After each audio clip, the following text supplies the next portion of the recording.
আসসালামু আলাইকুম প্রিয় বন্ধুরা। ত্রয়োদশ জাতীয় সংসদ নির্বাচনে আমাদের বাংলাদেশে বিএনপি কিন্তু 213টি আসন পেয়েছে এবং বাংলাদেশ জামাতে ইসলামী 68টি, এনসিপি 6টি, স্বতন্ত্র 8টি এবং অন্যান্যরাও এরকম বেশ কিছু 6টি 8টি আসন এরকম পেয়েছে। তা হচ্ছে দুটি দল না থাকলে এবং প্রতিপক্ষ না থাকলে কিন্তু হার জিত হয় না। আর একক দলে সেটি হচ্ছে রাজতন্ত্র, একনায়কতন্ত্র এবং ষড়যন্ত্র হয়ে যায়। এই কারণে কেউ যদি এককভাবে দেশের ক্ষমতা কুক্ষিগত করতে চায় তাহলে কিন্তু সেটি দেশ জাতির জন্য সুখকর না, গৃহযুদ্ধর দিকে দেশ ধাবিত হয়।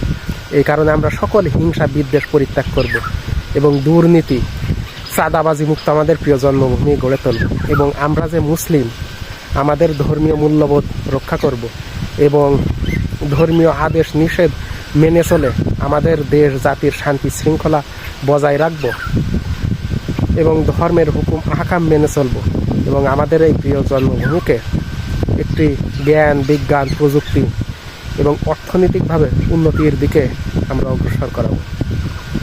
আর আমাদের দেশ যেন ওইরকম আফগানিস্তান বা Pakistan, Libya, Syria, Yemen, Lebanon, Nigeria, Somalia এইরকম ধরনের অশান্তি গৃহযুদ্ধ যুদ্ধের দিকে না যায়।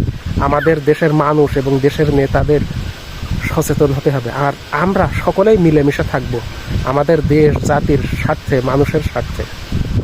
আর আমরা কিন্তু ইহকাল ও পরকালের কথা মাথায় রেখে এই পৃথিবীর জীবনযাপন করব, কারণ এই পৃথিবী কিন্তু চিরস্থায়ী না, ক্ষণস্থায়ী।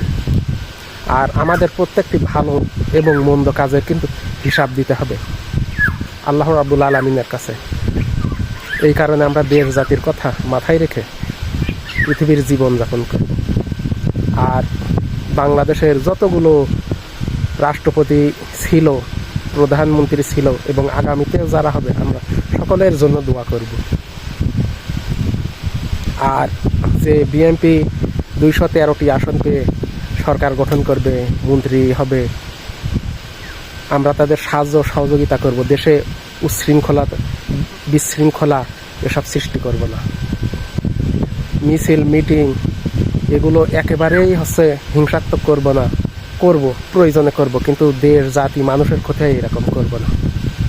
কেননা আমাদের দেশের ব্যবসা বাণিজ্য, কৃষিকাজ বা শিক্ষা দীক্ষা, মানুষের জীবনযাপনের দিকে আমরা দৃষ্টি দেব, নজর রাখব এবং সবাই সকলের সুবিধা অসুবিধা বুঝে সকলের নিয়ে আমাদের এই প্রিয় জন্মভূমিকে গড়ে তুলব।